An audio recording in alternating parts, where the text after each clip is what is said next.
Como é feito o diagnóstico de autismo ou do transtorno do espectro do autismo? Eu vou te explicar aqui nesse vídeo, como neuropediatra, como que os médicos fazem o diagnóstico de autismo.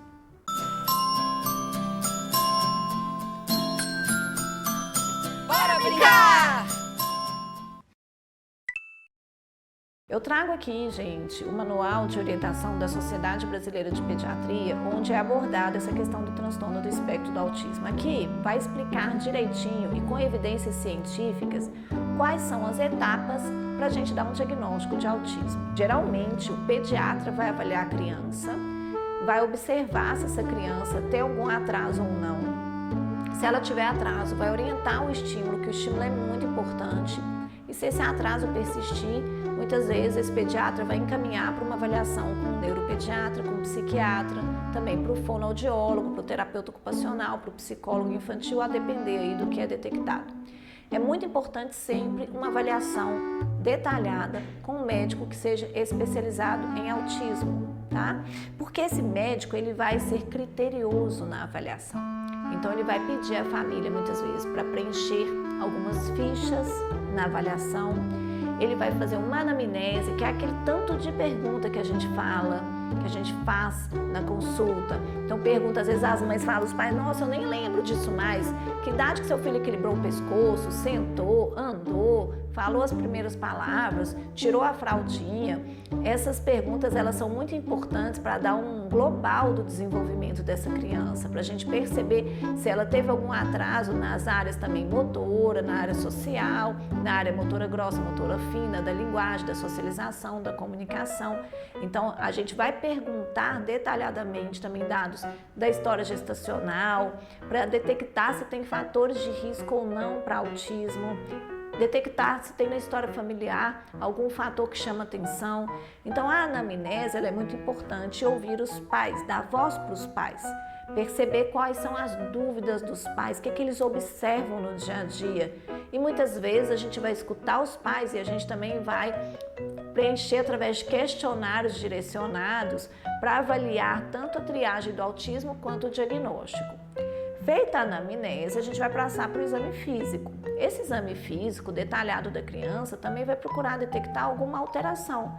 Então, alteração do tamanho do perímetro cefálico, da cabecinha, alterações também que podem ser chamadas de dismorfias, alguma manchinha no corpo, e aí o médico que vai saber avaliar, não é? Isso aí a gente não vai ficar discutindo muito aqui, senão você vai ficar preocupado, tem uma manchinha ou outra, não tem problema algum, mas o médico vai fazer o exame físico detalhado, porque o autismo também acompanha muitas síndromes genéticas e muitos outros diagnósticos. Ou essa criança nem tem autismo, ela tem um atraso de desenvolvimento por uma outra causa, e nessa consulta, nesse exame físico detalhado, o médico vai conseguir perceber se está direcionado para o autismo ou se tem um outro diagnóstico, por exemplo, uma alteração hormonal ou outros diagnósticos que a gente não vai também aprofundar aqui, que são inúmeros e inúmeras síndromes que podem estar relacionadas.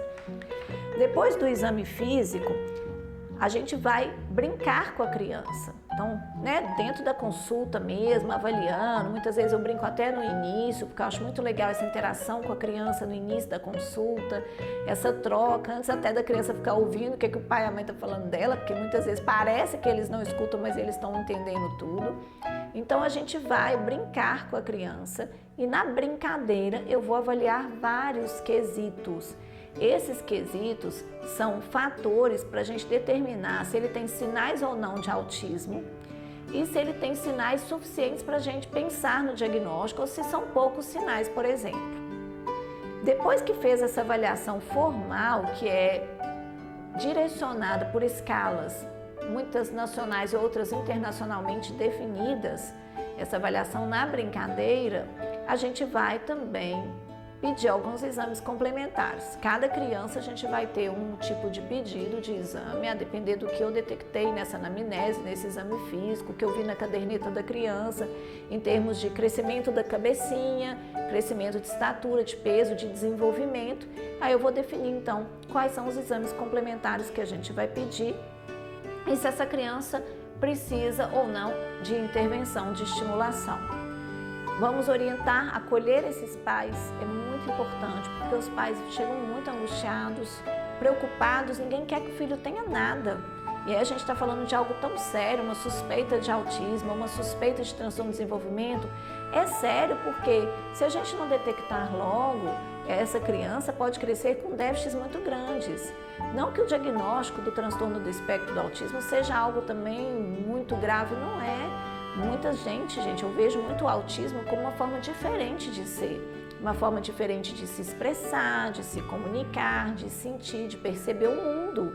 E a gente aprende muito com os pacientes autistas, com as crianças autistas que são crianças, que são pessoas. Tem até um outro vídeo que eu falo muito sobre isso. Mas esses pais chegam muito angustiados, então precisam de ser acolhidos, a gente precisa dar um apoio para esses pais. É importante que eles percebam o que a gente detectou, porque é direito do pai e da mãe saber o que o filho tem de atraso. Não sou eu que tenho que esconder deles. Claro que eles precisam de saber que o filhinho é deles. E eles têm que saber também para saber como estimular, para poder tentar minimizar ou resolver aquelas questões que foram levantadas. Depois disso tudo, nós vamos marcar aí um momento para retornar, para trazer os exames.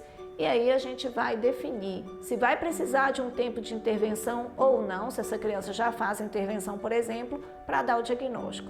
Geralmente essas crianças têm 1 ano e meio, 2 anos e meio, a gente não pode ficar esperando muito tempo por causa do período da neuroplasticidade e das janelas de oportunidade do cérebro dos bebês. Então, quanto antes a gente consegue perceber qualquer atraso e intervir, melhor esse cérebro vai responder e esse bebê vai ter um melhor resultado. Esses são os critérios para a gente poder dar o diagnóstico de autismo. Isso aqui eu estou falando um pouco por alto, mas para você entender como que é. Então não é a pessoa que olhou lá na rua e falou, ele é autista. Não é lá na escola que uma outra pessoa virou e falou assim, ele tem autismo. Não é assim. A gente tem critérios, porque a gente tem que inclusive avaliar e afastar os diagnósticos diferenciais, que são muitos, para a gente realmente fechar esse diagnóstico de transtorno do espectro do autismo e definir um plano individualizado para que essa criança seja feliz, bem-sucedida, que consiga alcançar o máximo do seu potencial cerebral. Porque autismo não é sinônimo também de não desenvolvimento. Todas as crianças com autismo vão se desenvolver. Todas as crianças vão aprender.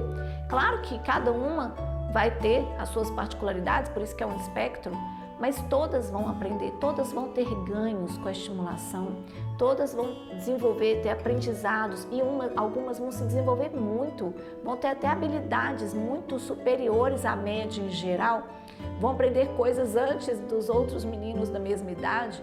Então, eu conheço muitas crianças autistas que são muito mais felizes que outras crianças que não são autistas, muitos adolescentes e adultos também.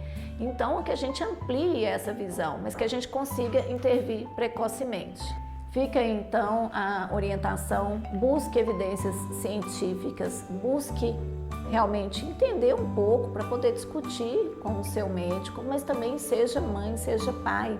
Procure pessoas que possam te dar esse suporte, procure na família um suporte emocional, procure nas equipes de saúde um suporte para dar essa estimulação e nas equipes da escola também um suporte pedagógico, porque a criança não é de responsabilidade só do pai e da mãe, ela é de responsabilidade de todos. Todos nós devemos cuidar muito bem das nossas crianças.